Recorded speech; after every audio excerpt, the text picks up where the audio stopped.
Nunca olvidaré en muchas de las canciones que hemos cantado, incluso hay otras que son un poco más viejas y más sencillas cuando yo conocí al Señor. Le llamamos coritos. Y aunque no tenían tanta letra ni tanta profundidad, tenían verdades simples, sencillas, pero que quedaban en el corazón.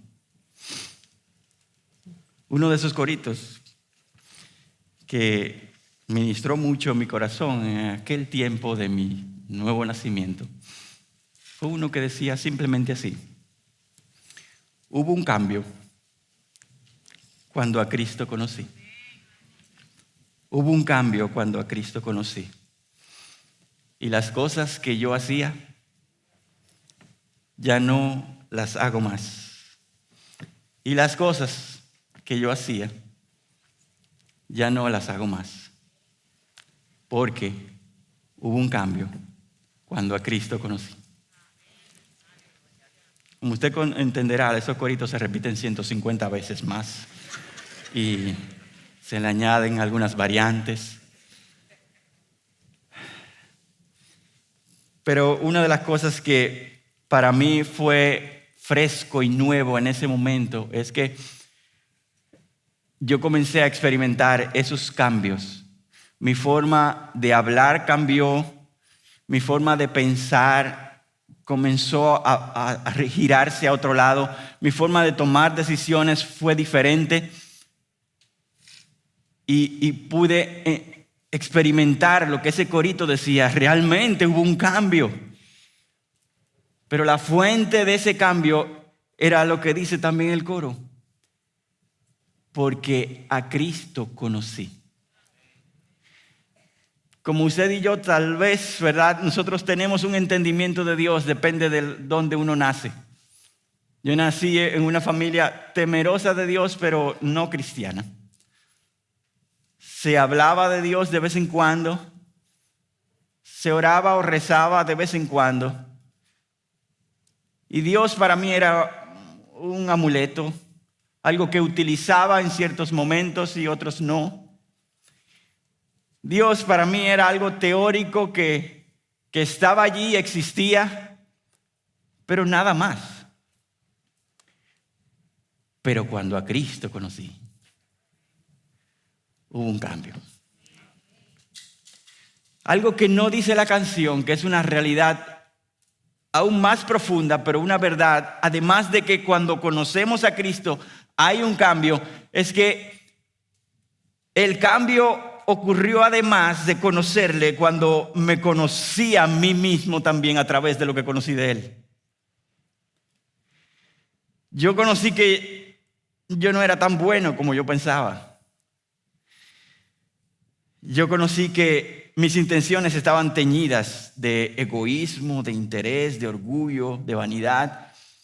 Como todos en esta tierra pensamos que somos muy buenos y que de alguna forma mi bondad me va a garantizar algo cuando yo me muera. Pero cuando a Cristo conocí, yo me conocí a mí mismo y dije: no soy nada bueno. Hubo un cambio realmente cuando yo conocí a Cristo y a través de Él también me conocí a mí. Lo maravilloso de nuestro Dios es que no importa cuánto tú le hayas conocido o aún, yo estoy seguro que te falta por conocer más. Y si aún te falta por conocer, aún te falta por cambiar.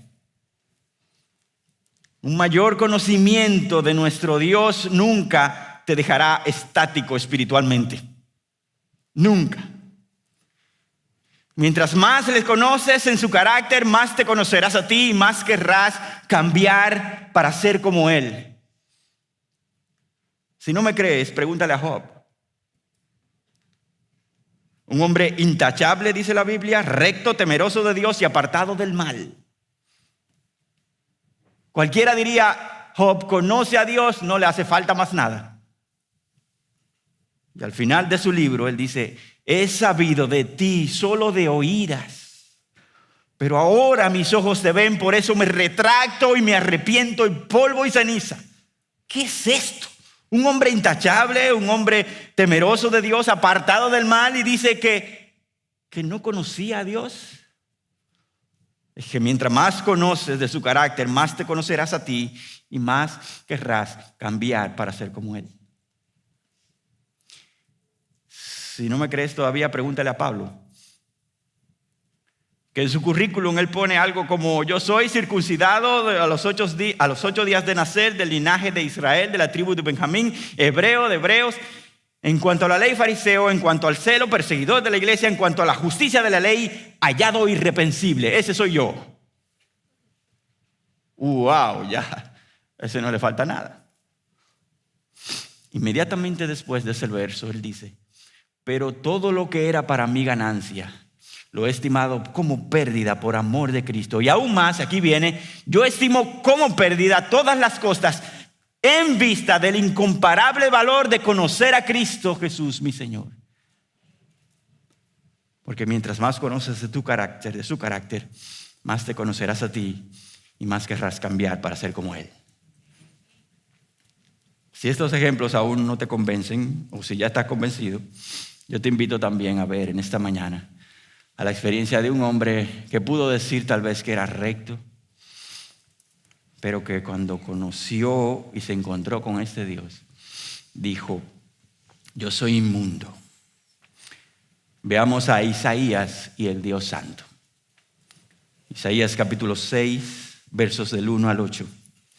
De esta forma nosotros vamos a concluir nuestra miniserie que hemos tenido por estos 4 domingos. Encuentros con Dios en el Antiguo Testamento, donde ya hemos hablado, ¿verdad?, acerca de Abraham y el Dios que prueba y provee. Bendito Dios. Nos trae prueba, pero junto con la prueba trae la provisión para nosotros poder subsistir. Nos hemos encontrado con Elías y el Dios cercano. Un hombre abandonado por toda la sociedad y todo el reinado se encuentra con un Dios que no le abandona y se acerca a él. Le tiene paciencia y le acompaña. Y también vimos a Gedeón y el Dios que fortalece y respalda. Hoy veremos a Isaías y el Dios Santo. Leemos Isaías 6 del 1 al 8. En el año de la muerte del rey Usías vi yo al Señor sentado sobre un trono alto y sublime, y la orla de su manto llenaba el templo. Por encima de él había serafines. Cada uno tenía 6 alas, con 2 cubrían sus rostros, con 2 cubrían sus pies, con 2 volaban. Y el uno al otro daba voces diciendo: Santo, Santo, Santo es el Señor de los ejércitos. Llena está toda la tierra de su gloria.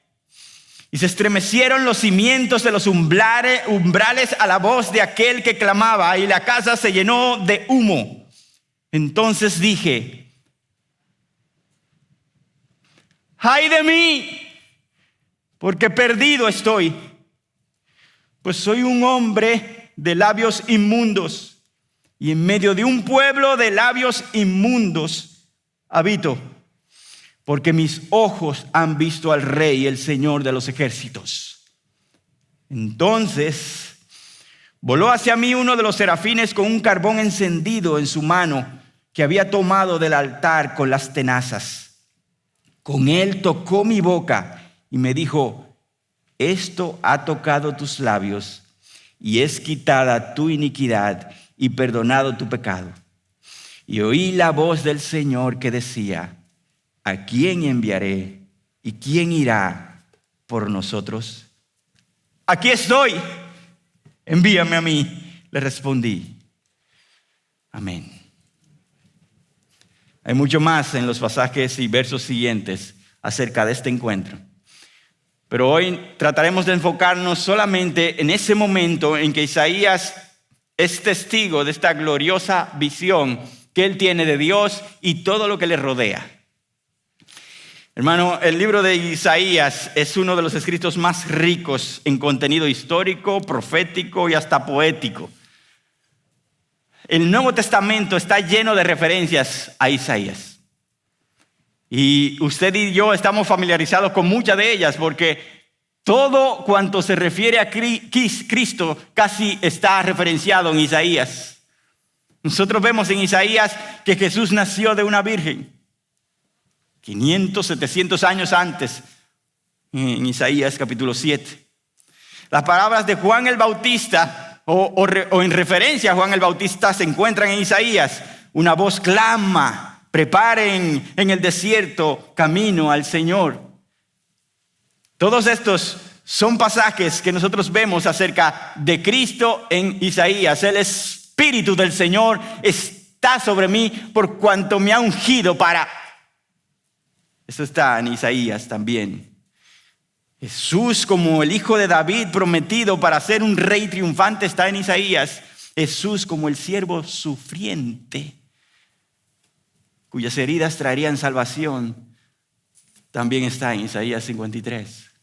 Y muchos versos más. Incluso las personas, los estudiosos dicen que nosotros somos negligentes y hasta necios al no ir a estudiar este libro con frecuencia.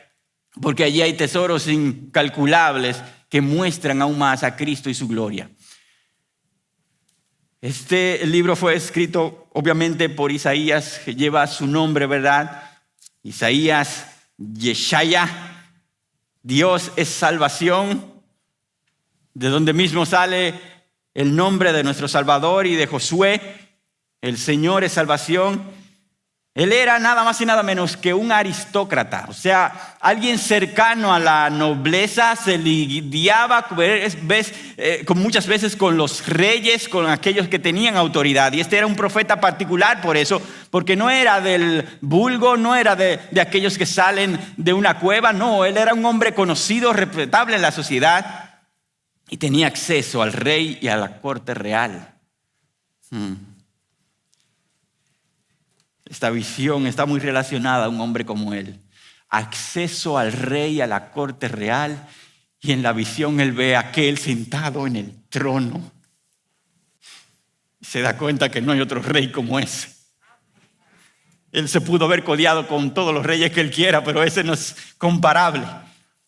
Isaías entonces ministra en el pueblo de Israel por 40 años.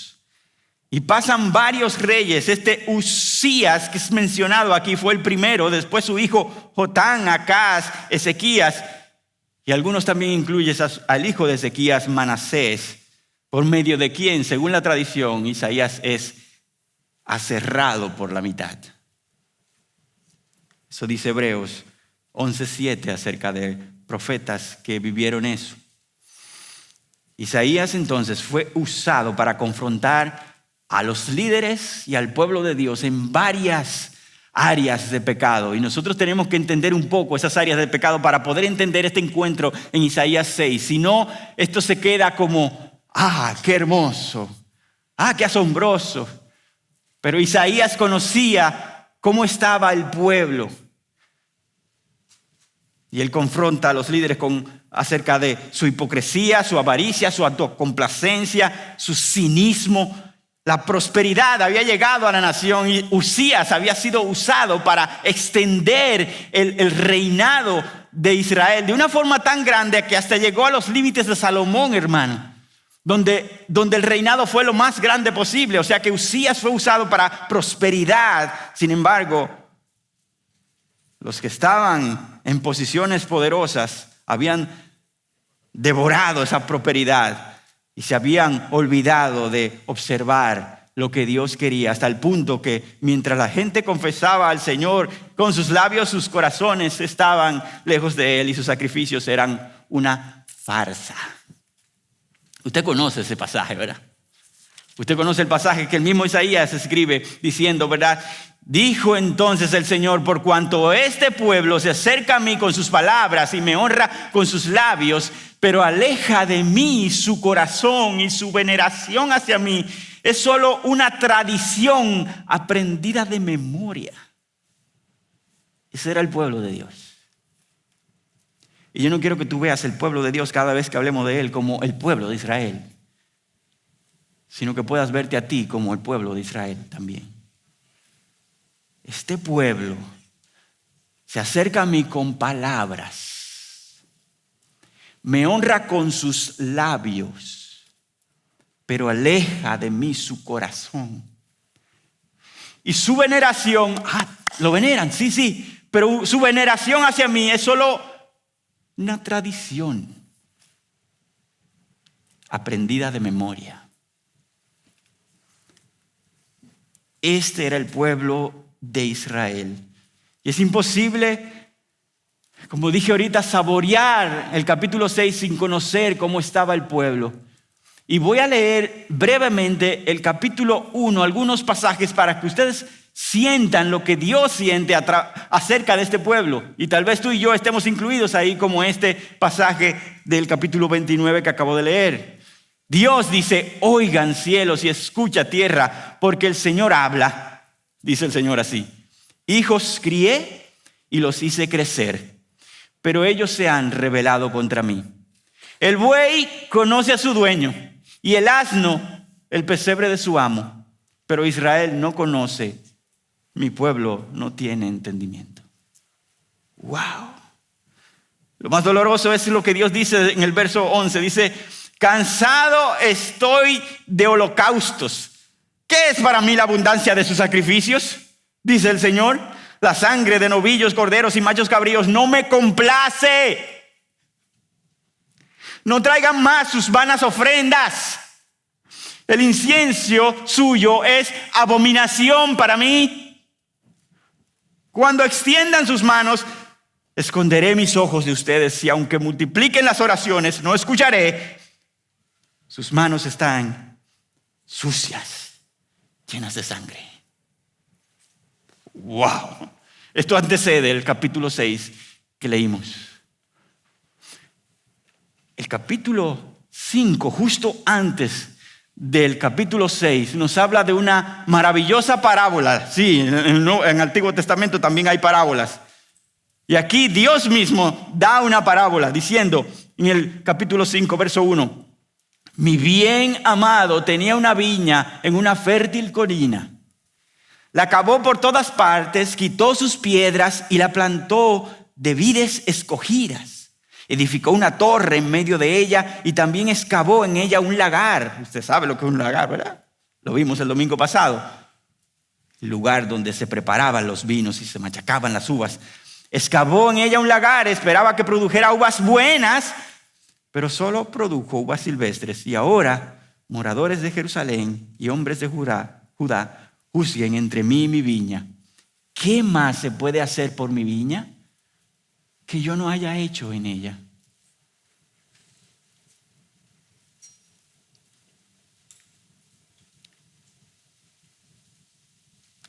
Verso 7. Ciertamente la viña del Señor de los ejércitos es la casa de Israel. Entonces Isaías se encuentra con Dios en el capítulo 6. Y Dios, ante el pecado no confesado, no arrepentido, no reconocido, hace dos cosas según MacArthur. Dice: o Él los entrega en sus pecados, como lo leemos en Romanos 1, ¿verdad? Dios los entregó a sus deseos, o Él los juzga. Y en el caso de Israel llegaba el momento de justicia y juicio. Isaías conoce todo esto. Y me imagino la angustia de un profeta como él, conociendo la condición del pueblo y sabiendo de que juicio viene, y entonces se encuentra con Dios en este pasaje del capítulo 6. Nosotros solamente vamos a ver 4 enseñanzas de esos versos que leímos. Las 4 son: cuando los reinos celestiales acaban, como el reinado de Uzías, el Rey Santo sigue en su trono. Segunda, cuando su santidad se despliega, todo lo creado reacciona. Cuando su santidad nos quebranta por nuestro pecado, su misericordia se manifiesta. Y cuando experimentamos su santidad y su misericordia, el servicio, la adoración a Dios es espontánea e incondicional. Comenzamos con la primera enseñanza. Cuando los reinos terrenales acaban, el Rey Santo sigue en su trono. Y eso lo leemos en el verso 1, ¿verdad? En el año de la muerte del rey Usías, vi yo al Señor sentado sobre su trono alto y sublime, y la orla de su manto llenaba el templo. Sabemos que Usías era rey de Judá y reinó por mucho tiempo, hermanos. 52 años en prosperidad, en bienestar. Era uno de aquellos reyes que temió a Dios, pero lamentablemente al final de sus días comenzó a llenarse de orgullo. Y la palabra de Dios dice que él se creyó tanto que hizo lo que Saúl hizo en un momento. Quiso entrar y ofrecer sacrificios a Dios en el templo, cuando eso solamente le correspondía a los sacerdotes. La palabra de Dios dice que su corazón se enalteció hasta su perdición, y el sumo sacerdote en ese momento, llamado Azarías, junto con 80 sacerdotes más, le dijeron: no te corresponde a ti, Usías, quemar incienso al Señor, sino a los sacerdotes. Segunda de Crónicas 26, 18. Y allí Usías continuó y se quejó y peleó con ellos. No. Y en ese momento Dios envía juicio desde lo alto, y desde su frente comienza a salir lepra. Y fue expulsado del templo, como lo exigía la ley, y obligado a residir en una casa separada hasta su muerte. El rey, el soberano de la nación, ahora recluido con lepra y considerado inmundo, como usted podrá saber en Levíticos, abandonado por haber ofendido a Dios. El leproso en aquel tiempo tenía él mismo que decir cuando caminaba en la calle: inmundo, inmundo. Y la gente salía y como decimos en Dominicana, se desperdigaba. Y la gente y el sacerdote declaraban esa inmundicia. Entonces Isaías ministra en este tiempo, en ese momento en que Usías muere. Y allí entonces, en un momento triste, se encuentra con Dios. Y dice: y vi yo al Señor. Hay muchos versos en la Biblia que dicen que eso es posible. ¿Qué pasa ahí? Ver a Dios. Dice la palabra: ningún hombre puede verme y vivir. A Dios nadie le ha visto jamás, dice Juan 1:18. Incluso Pablo mismo dice en Timoteo: habita Dios en luz inaccesible, a quien nadie ha visto ni puede ver. Entonces, ¿cómo es que Isaías dice: y vi yo al Señor? Y esto no solamente Isaías lo vive, nosotros sabemos que otros personajes vieron a Dios. Y me impresionó mucho la explicación de un teólogo llamado John Fish acerca de estas visiones y esta forma de ver a Dios de seres humanos como tú y como yo, delante de Dios inaccesible. Dice: el hombre no puede ver a Dios en su esencia. El hombre solamente puede ver a Dios tal como se ha revelado a sí mismo. Cada vez que una persona ve a Dios en la Biblia, es una indicación de que Dios se ha adaptado a la capacidad limitada de la criatura para que pueda ser visto. ¡Wow! Cuando este Dios majestuoso, infinito, que nadie resiste su presencia, decide revelarse a un hijo y a una hija de Él, Él decide adaptarse a ella para que ella pueda desgustar, Él pueda desgustar de su presencia. ¡Wow! Esto hizo Dios en el capítulo 6. Vi yo al Señor, el Adonai, el Dios supremo, Señor supremo, sentado sobre un trono alto y sublime. Como hablábamos, Isaías, acostumbrado a ver muchos tronos, a ver muchos reyes, ahora se encuentra con un trono un poco diferente. Incluso todo lo que le rodea es diferente. Es un trono alto y sublime. En inglés es más literal: high and lifted up. Un trono alto y levantado en alto. Es un trono alto y exaltado, excelso, inalcanzable, y las orlas de su ropa llenaban todo el lugar, todo el templo. Las orlas, el borde, esos adornos que estaban al final, eso solamente llenaba el templo. Imagínense aquel que está sentado en ese trono. Y es descrito como alto y sublime el trono. Y usted y yo hemos escuchado otro lugar donde esa expresión está, ¿cierto? Isaías mismo, capítulo 57, verso 15, dice: porque así dice el alto y sublime, que vive para siempre, cuyo nombre es Santo.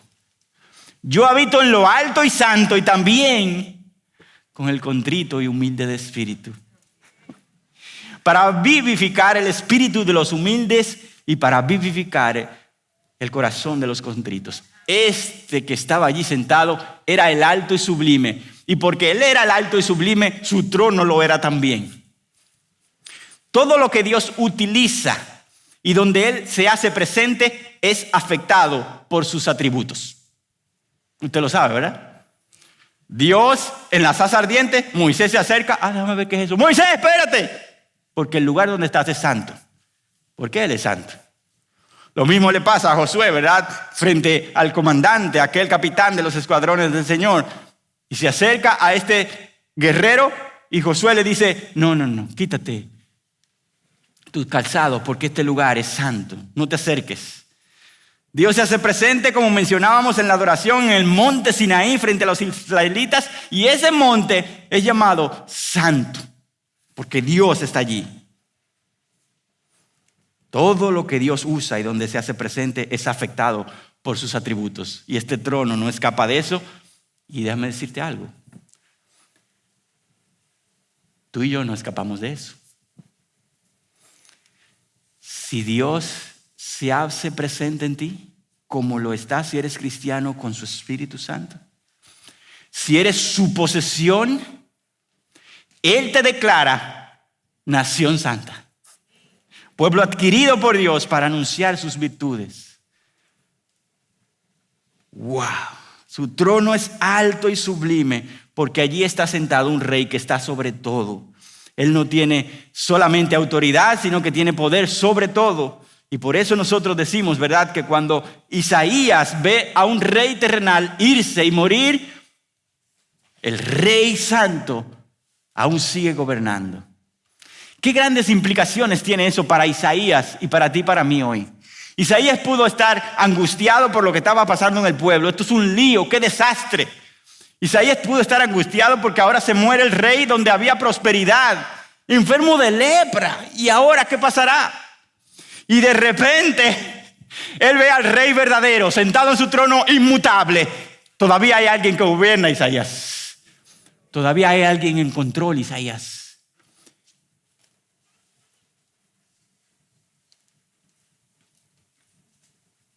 Dependiendo de quién sea tu rey, hermano y hermana, tu vida tendrá paz o temor.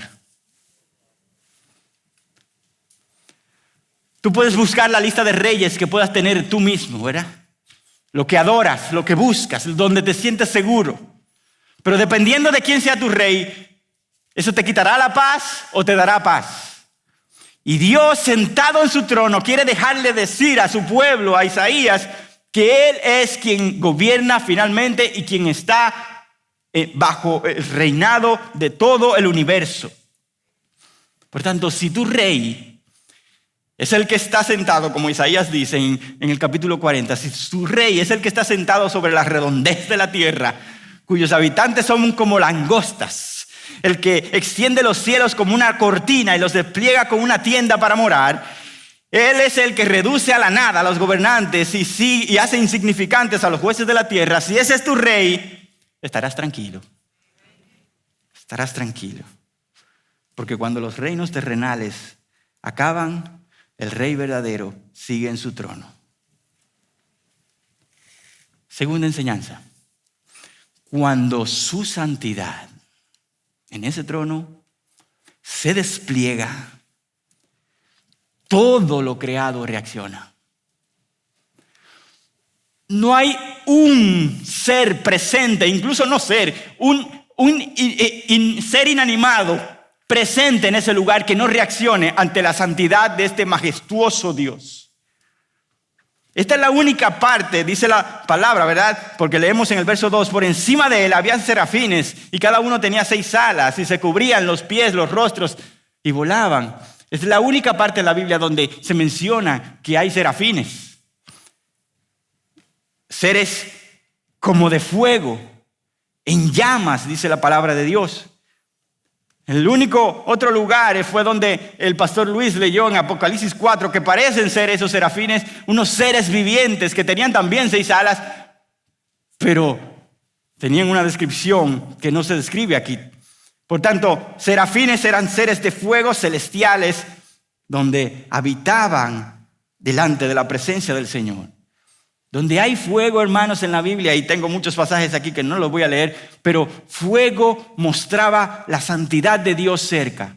Y es increíble, ¿verdad? Porque estos seres debieron ser resplandecientes. Pero el que estaba en el trono era aún más. Y ellos tapaban sus rostros. Ellos no podían ante la presencia de ese rey que estaba sentado allí. Y ellos reaccionan, ¿verdad? En reverencia, en temor. Se cubren incluso sus pies. Otra palabra ahí es la misma palabra para piernas. O sea que se cubrían el cuerpo en modestia, en humildad delante de aquel que estaba allí. Volaban cerca de él, como estando dispuestos para hacer lo que él quiera. Dígame. Esa es la reacción de estos que habitaban allí. Pero su mayor reacción no era solo esa, y usted la leyó conmigo, ¿verdad? Es que el uno al otro se decían mutuamente: Santo, Santo, Santo es el Señor de los ejércitos. La tierra está llena de su gloria. A mí me llama la atención que esto no es como dirigido directamente a Dios, sino era entre ellos. Dios les había impactado tanto, incluso se tapaban y se decían uno al otro: ¡Es santo! ¡Sí, es santo! ¡Santo! Y esto nos habla, hermanos, mucho de lo que tú y yo no solamente debemos traer aquí, ¿verdad?, en adoración y levantar nuestras manos, sino en cómo tú y yo hablamos, nos expresamos. No sé si a usted le ha pasado, pero muchas veces yo estoy o estamos con amigos y hermanos cristianos y estamos ahí. Tú sabes quién ganó el juego de pelota, increíble, el batazo. Y de repente tú dices algo como, y es asombroso lo que Dios hizo también en mi vida. Y el silencio. Como que, espérate, estamos hablando, espérate, está como fuera de tono. Y a veces no hablamos entre nosotros de este santo, de este Dios increíble. Pero estos serafines se decían el uno al otro: es que Él es santo. Es que no hay nadie que escape a esa santidad. Y esta triple repetición, ¿verdad? Ya lo hemos visto antes, es el más potente de los superlativos. Es el único atributo de Dios que se repite de esta forma, porque nada es tan santo como Dios. Esa es su esencia.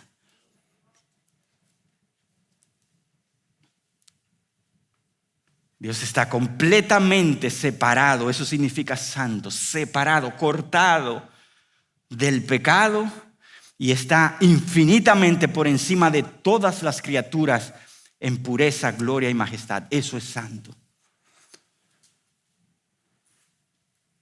A.W. Pink dice: Dios está solo en su majestad. Nadie está ahí. Es único en su excelencia y sin comparación en sus perfecciones. Eso es santo. Ese es Dios. John Piper lo dice de una forma que me impactó mucho. Dice: su santidad es en última instancia su esencia divina y única. Ella determina lo que Él es y hace, y que a Él nadie lo determina. Su santidad es quien Él es como Dios y lo que nadie más es ni será jamás. Termina la cita. Esa es su santidad. Y cuando su santidad entonces es desplegada, la reacción de los seres celestiales fue de reverencia y adoración. Pero las reacciones siguen, ¿verdad? Ustedes saben que otras cosas ocurrieron. La reacción del mundo inanimado dice, y se estremecieron los cimientos de los umbrales a la voz del que clamaba, y la casa se llenó de humo. Todo aquel lugar tembló y se llenó de humo. Este tipo de reacción de las cosas inanimadas no es la primera vez que pasa y está en toda la Biblia, hermanos. El monte tiembla y se llena de humo ante su presencia.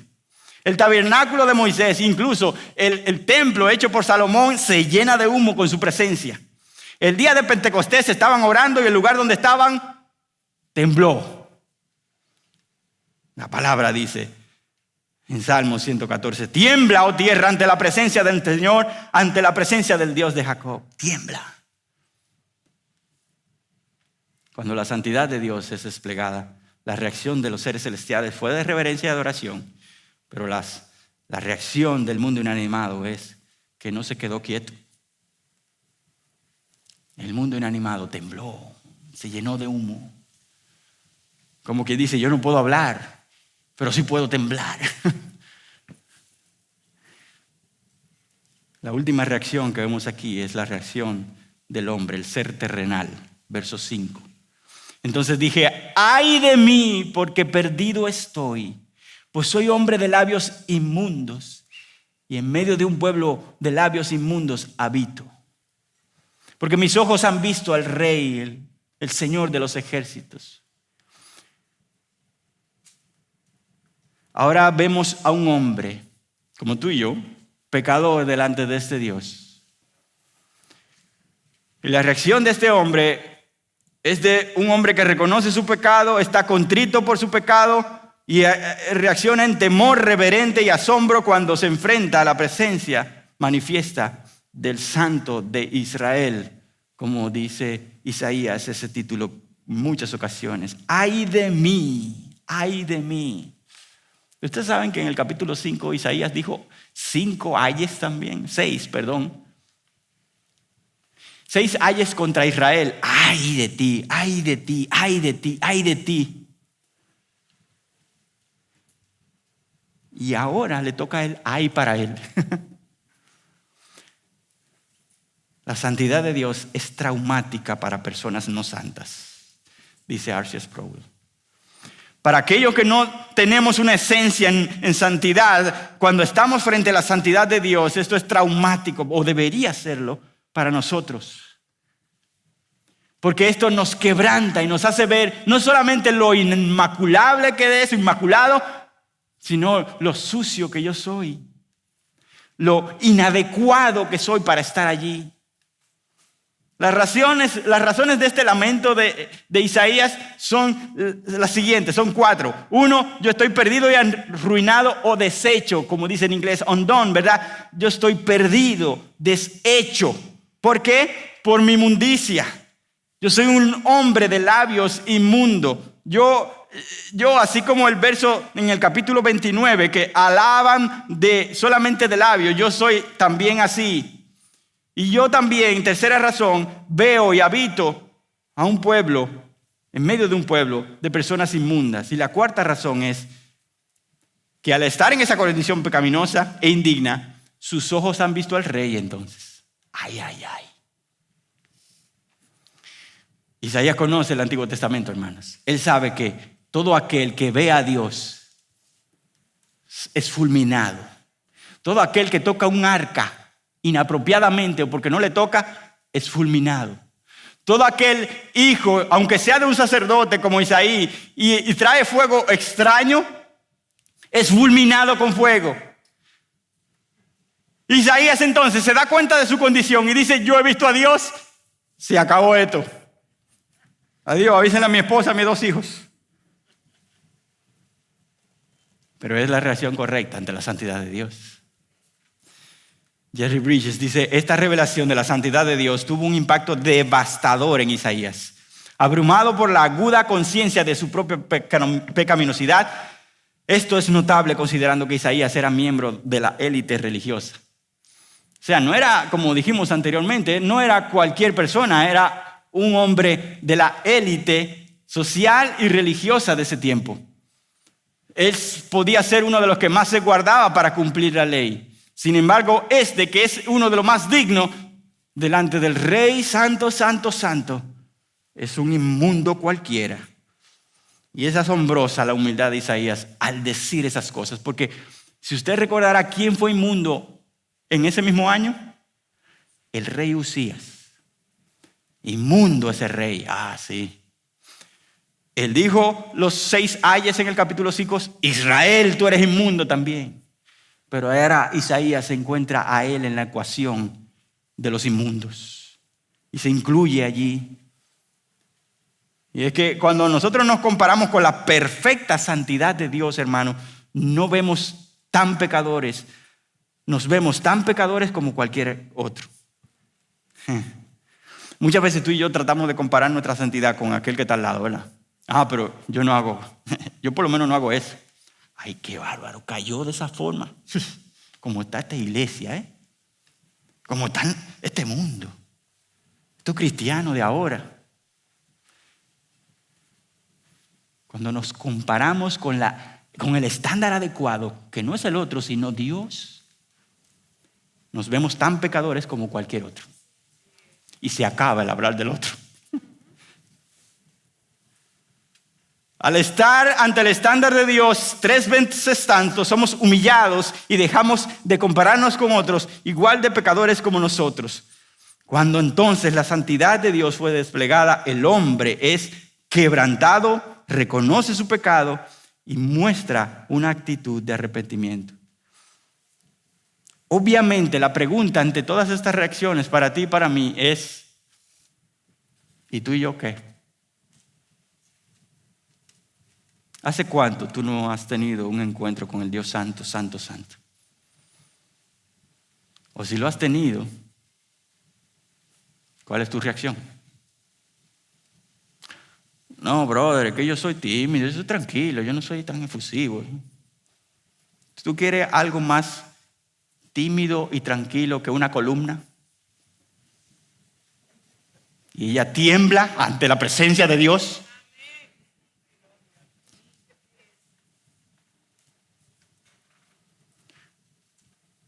Yo he hablado con muchos jóvenes, incluso hasta con mis hijos, de algunos momentos donde ellos dicen, sí, pero que yo estoy como medio aburrido aquí en la iglesia hoy, como que el culto está...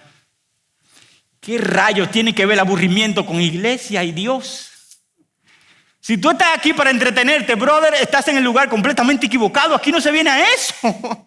Aquí se viene a asombrarse del Dios que gobierna la tierra y se le adora.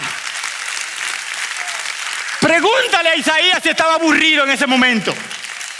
Pregúntale si él estaba... Lo que te falta es verlo. Lo que te falta es concentrarte en lo que Dios está diciendo. Y entonces tu inactividad se convertirá en actividad. O serás como los serafines y te cubrirás y dirás, no puedo.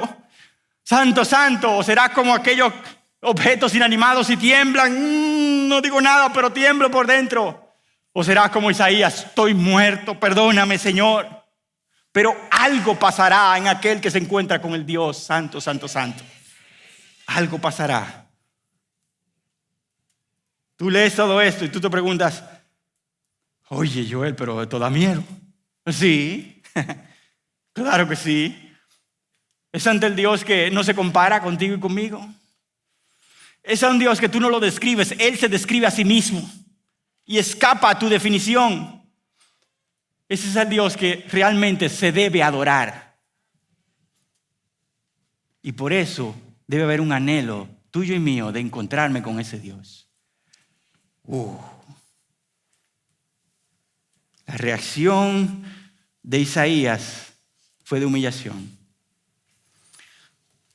Tercero y penúltimo, cuando su santidad nos quebranta por nuestro pecado, su misericordia se manifiesta. Eso es increíble, ¿verdad? Verso 6, entonces voló hacia mí uno de los serafines con un carbón encendido en su mano que había tomado del altar con las tenazas. Con él tocó mi boca y me dijo, esto ha tocado tus labios y es quitada tu iniquidad y perdonado tu pecado. Maravillosa gracia y misericordia ahora del Dios sentado en el trono. Es cierto, Isaías, eres inmundo. Es cierto, Isaías, estás perdido. Es cierto que este pueblo también lo está. Pero, como yo soy aquel alto y santo, como yo soy aquel que habita solo en la santidad, no es solo, yo también habito en aquel que es contrito y humilde de espíritu. Tú has mostrado eso.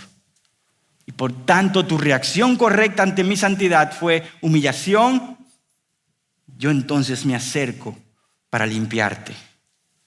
Y esto hace este serafín. Toma un carbón, nada más y nada menos que del altar. ¿Cuál altar es ese? ¿Cuál altar lleva carbón en el templo de Dios? El altar del sacrificio. El altar donde se pagaban o se hacían ofrendas por el pecado.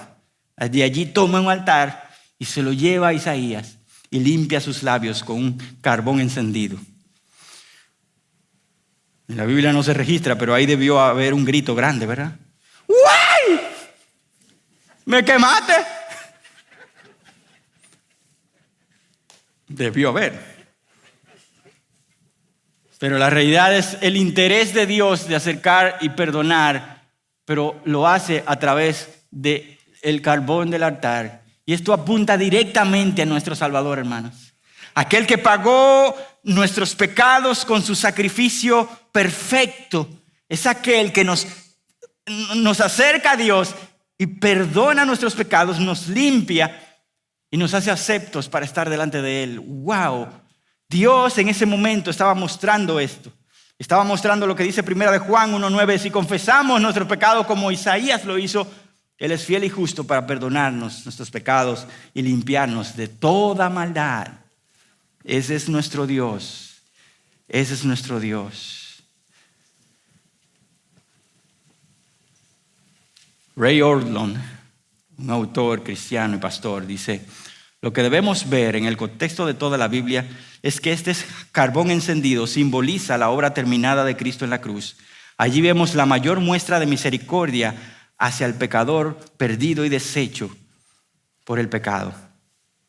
Cuando tú salgas deshecho por tu inmundicia de estar con Dios, hermano, podrido así, te ves sucio y dices: Señor, yo no aguanto más, yo estoy sucio, yo no soy digno ni siquiera de estar delante de ti, de servirte, de considerarme un hijo tuyo. Recuerda, hermanos, la santidad de Dios es la que le da sentido a la cruz de Cristo. Fue por la santidad de Dios que Cristo estuvo en la cruz. Si la santidad de Dios te lleva a la cruz huyendo, pues estás en el mejor lugar del mundo, porque para eso está la cruz. Su santidad perfecta exige justicia perfecta y nosotros no tenemos con qué pagar esa justicia, solo Cristo. Su santidad exige santidad de todo el pueblo. Por eso Él dice: sed santos porque yo soy santo. Es imposible que tú y yo no quedemos como iguales. Sí, que santo. Y mi vida sigue igualita. No, cuando estoy cerca de su santidad, soy movido a arrepentimiento, a dolor, a asquedad por mi pecado, pero después a levantarme por su gracia y a vivir para Él rectamente. Para experimentar su misericordia exuberante, es necesario haber experimentado su santidad fulminante. No hay forma de que el hombre pueda acaparar o entender la bendita gracia de Dios y su perdón sin haberse encontrado primero con su santidad y verse sucio. La cruz parecerá otro jueguito más. Ay, sí, Él me ama. Ay, sí, es que siempre me perdona, tiene misericordia de mí.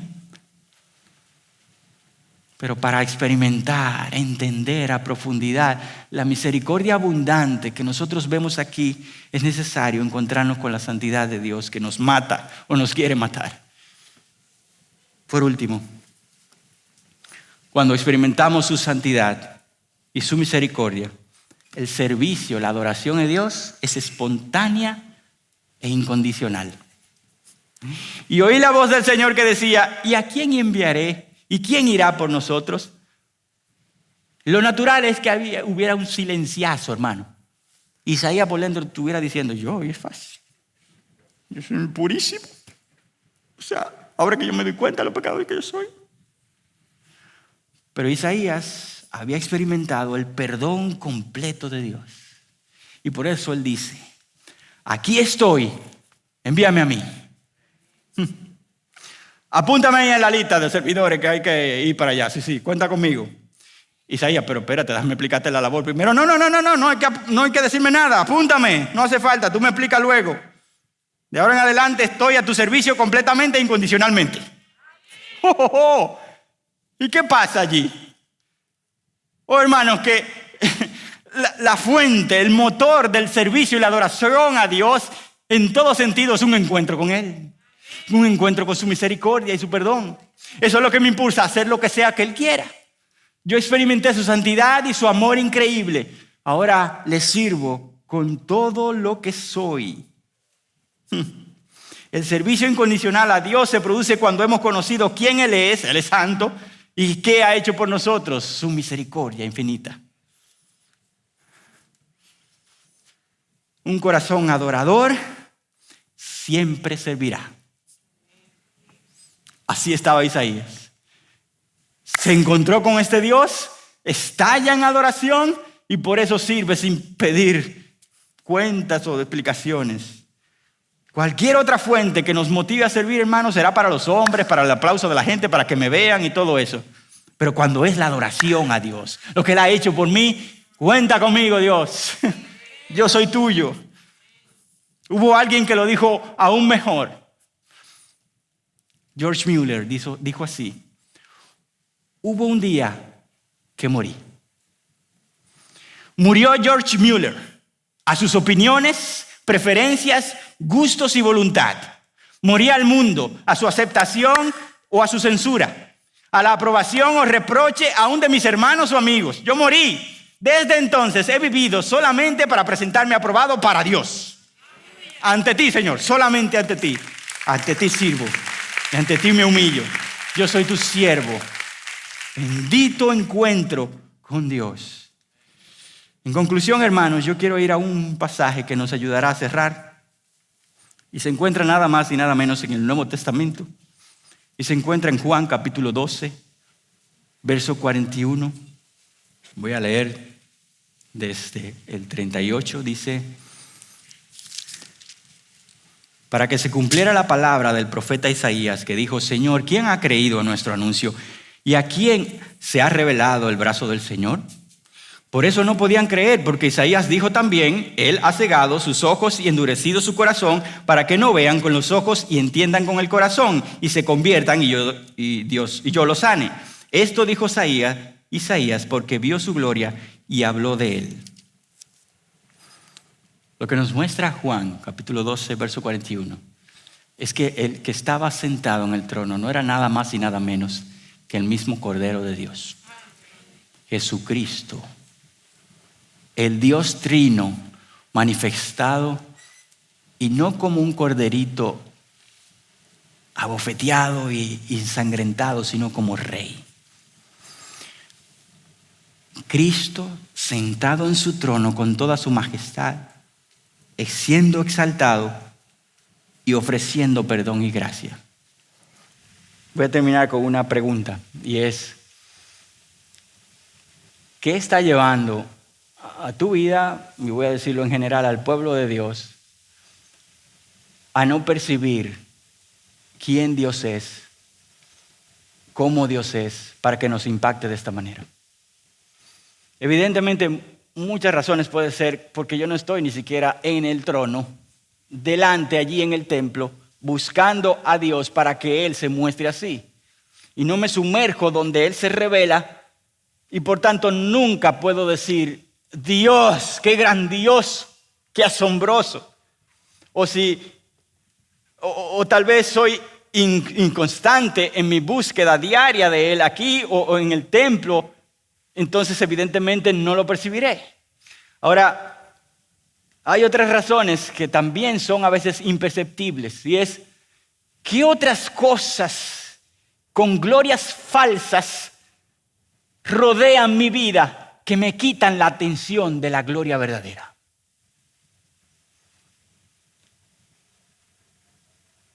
Søren Kierkegaard, un filósofo cristiano, lo llamo yo así, porque su forma de escribir parece filosófica, pero tal vez también es cristiana.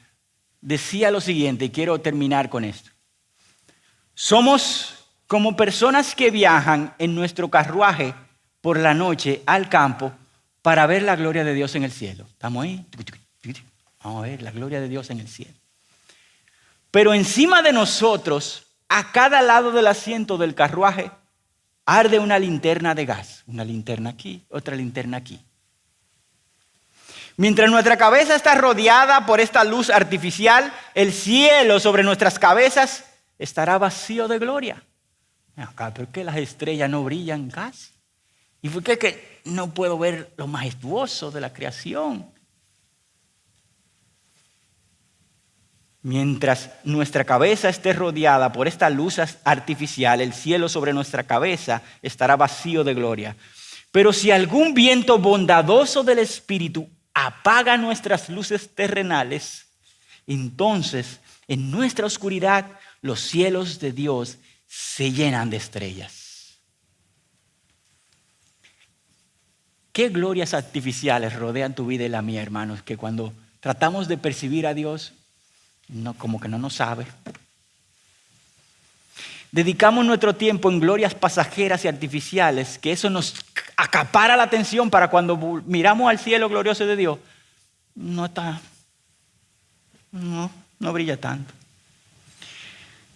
Glorioso el Dios que se atreve a veces a apagar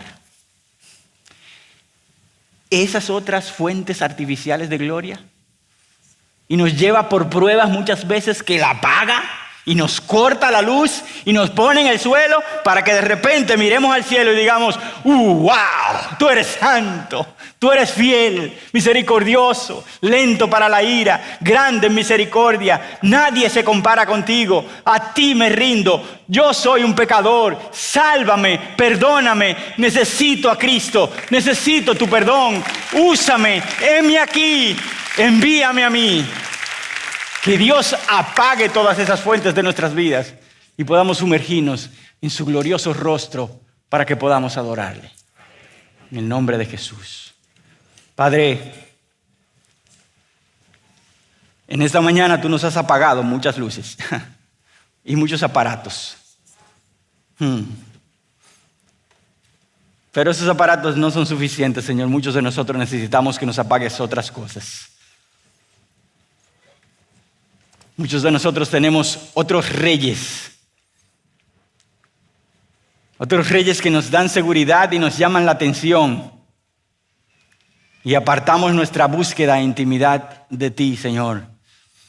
En esta mañana sopla con tu Espíritu Santo y apaga esas otras lumbreras falsas. Ayúdanos a verte como lo que tú realmente eres, Señor. Que todos los aquí presentes, Señor, puedan rendirse ante el Dios santo, santo, santo y haya un cambio en nuestras vidas. Porque mientras más conozco a Dios, hay un cambio en mí. Permíteme, Dios, experimentar ese cambio y reaccionar como tú quieres. En el nombre de Jesús. Amén. Gracias por acceder a este recurso. Espero que haya sido de gran bendición para tu vida. Te sugiero que te suscribas a este canal de forma que tú puedas recibir notificación la próxima vez que hayamos subido un nuevo recurso que pueda servirte de instrucción y bendición.